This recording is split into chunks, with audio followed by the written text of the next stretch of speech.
And whether you're standing or sitting, feel that connection with the earth.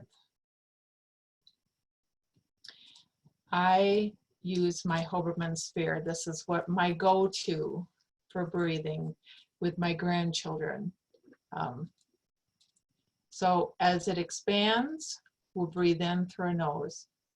As it contracts, we'll breathe out through our mouth. So breathe in and out. Again.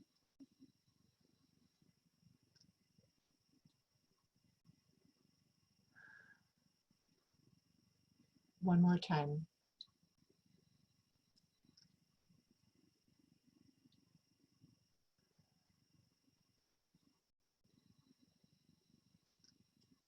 When I do this with kids and adults as well, they can hear, they have the audio, the verbal direction, but they can also see for the visual learners and visual people. It makes it more of a connection when we're just calming ourselves. So this short little reading, I don't have an author, so author is unknown. But please remember that this is a world of infinite possibilities. We will change. You will change. I will change. We will heal, and we will grow in ways we never imagined. There's nothing here in this world that we cannot do. Very short. So thank you. And I'm going to turn it over to Susan. Thank you, Barb. And thanks for opening us with those breaths to really get us grounded and centered. Welcome back, and thank you again for having me. So my name is Susan Beaulieu, and I currently work for the University of Minnesota, but I used to work for Minnesota Communities Caring for Children. And I know I recognize some of you, but I was trained in mind-body medicine maybe 3.5 years ago, and then have really started running groups within the last year, which I love doing. And so we've done some different practices over our time together with the mind body medicine. And I thought today we would do the one on spirituality. So again, mind body medicine is really about connecting us to our physical selves, our mental selves, our emotional selves, and our spiritual selves. That all of those are parts of who we are. And when one is out of balance, we find all of the parts are out of balance, sort of like a mobile that, they used to have over little kids as cribs. So if one is out of balance, it sort of takes everything out of balance. And also during this time, I know it can be easy. It can be easy to feel disconnected, not being able to be with loved ones, or, being isolated in our homes. And so just remembering that we have constantly with us that connection to our spiritual nature. And we all have different beliefs about spirituality, but it all sort of comes down to something greater than ourselves. Our spirituality is really a connection to that which is greater than ourselves, and that spiritual creative energy runs through all of us, and it also runs through everything in nature. Every being that's here on this planet is infused with that creative spiritual energy as well. So the activity that we're going to do, or the exercise we're going to do today, is called Tonglen meditation. And I'm going to explain it just a little bit, and then we'll go ahead and go into, or maybe I'll see if there's any questions, and then we can go ahead and go into it. Let's see. So Tonglen is an ancient Tibetan technique which mobilizes the power of love for another and uses it to contribute to the other's healing as well as to our own. Through the use of simple imagery and deep relaxed breathing, the practice allows you to experience and bring healing to your connection with others anytime that you like. When you pray for the healing of others, you're directing your energy exclusively to others and removing it from yourself, or removing yourself from the equation. By contrast, Tonglen practice recognizes the mutuality of the process. It suggests that when you intend the healing of others, you can also heal yourself. Tonglen reminds and helps show us that we are more alike than different from those we intend to help and heal, and that our healing and theirs is inextricably connected.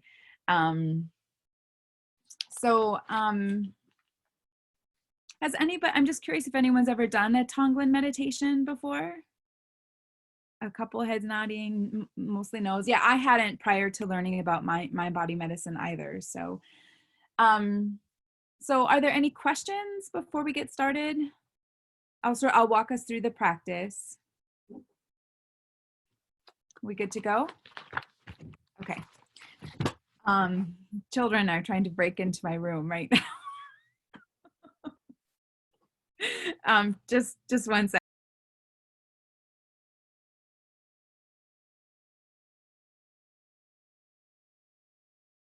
While Susan's gone, I'll just maybe take a moment to mention that tomorrow is going to be our last live session of practicing resilience.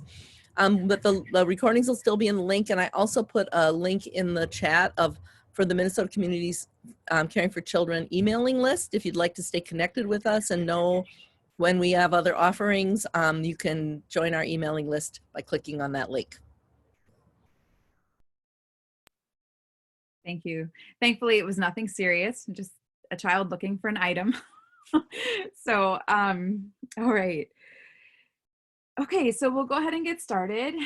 You can sit comfortably, relax, and allow your breathing to deepen. And if you're comfortable closing your eyes, because we'll be using imagery for this, that can be helpful to have your eyes closed. And we'll just take a few moments, a few breaths to really relax.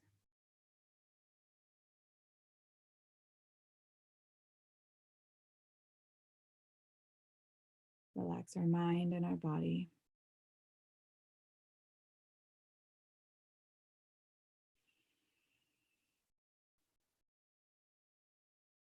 Now imagine someone you would like to help or heal.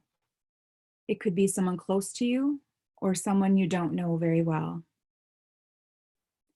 Imagine yourself sitting next to this person as they lie in front of you on a couch or on a bed.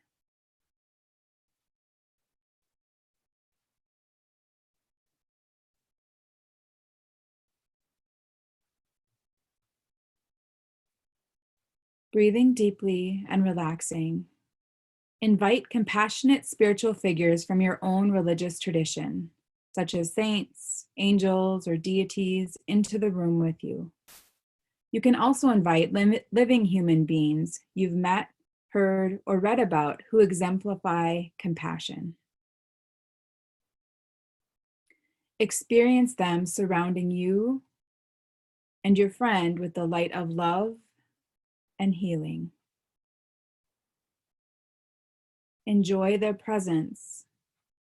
Feel them around you.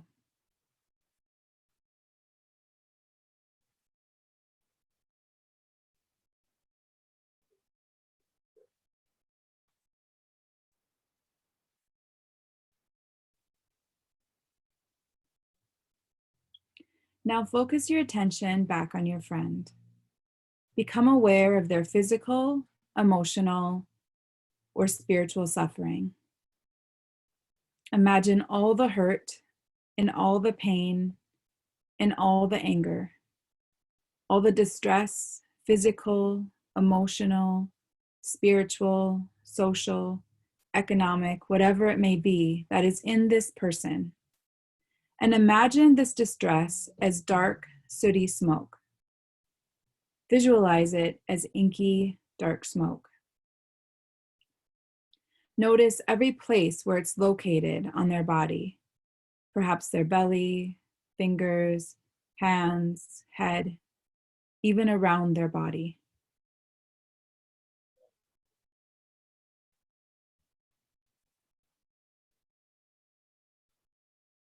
As you breathe in, inhale the dark smoke, understanding that inhaling the hurt and suffering of another can help you heal as well. Imagine it as caustic, that is something scratchy and cleansing that will clean a dark place in your own heart. cleaning your own hurts and angers and resentment and pain.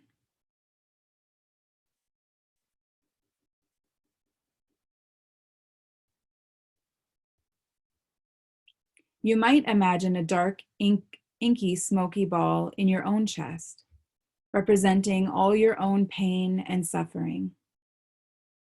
As you breathe in the thick, dark smoke of the other, it begins to wear away the dark ball in your own chest.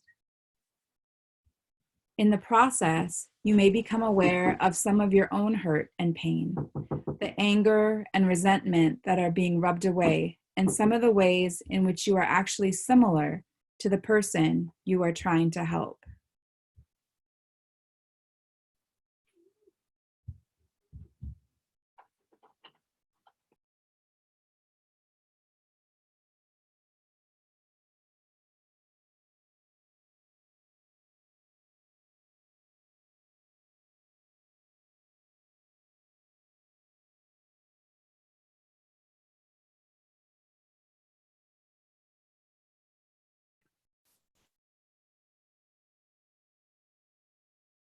As your darkness is rubbed away, you may become aware of the light present within your own chest, the light in your heart.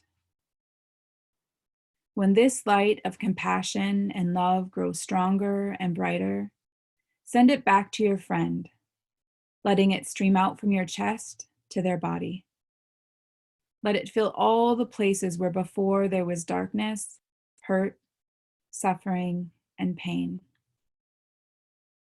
At the same time, let the light, the compassionate beings that surround you, fill your friend and perhaps the whole room with light.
Enjoy the healing that has come and will continue to come. And when you're ready to come back to the group, you can begin to maybe deepen your breathing a little bit more, bringing yourself back into your body, noticing the rhythm of your breathing as you inhale and exhale. And then when you're ready, you can open your eyes and come back to this space.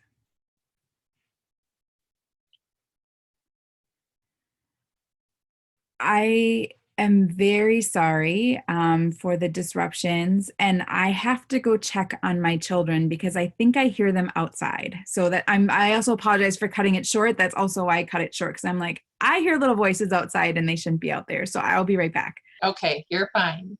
Thank you, Susan. And that's what we're all experiencing as we're getting through this time, and that's just fine. And we love our children. So instead of breaking up into groups, I think we can stay together. With that work, Jenna? Okay, thank you. Hi. So what was your experience with this practice? What else might be present for you through Susan's guidance?